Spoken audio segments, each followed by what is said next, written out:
ઘરની રમતિયાળ અને ખમીરવાળી જમીનની મોંઘી મોલા તેવા બે કદાવર નરની આ વાત.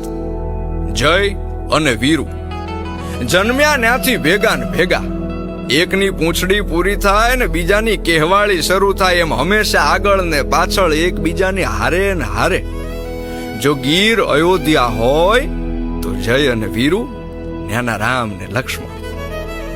બંનેના રૂપ અત્યંત વિકરાળ અને ઘટાદાર કેશવાળીના માલિક. બંનેનો રંગ અસલ ગરની માટી જેવો.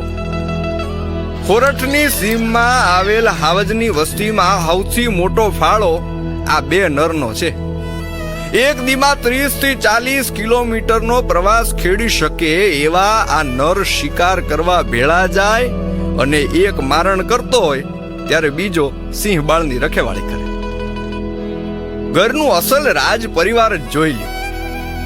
આંગણે આવતા કે રસ્તે મળતા કોઈ માનવીને કનડગત નહીં કરવાનો. બેયનો બાદશાહી મિજાજ.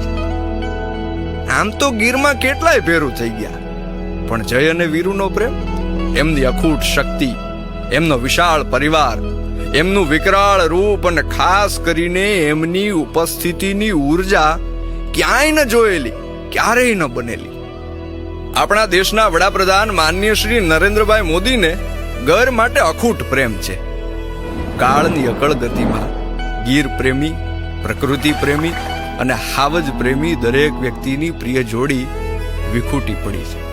ગર પંથકની માલિપા દંત કથા બની ગયેલી જય વીરુની જોડીના ગીતો આજે ગવાય છે.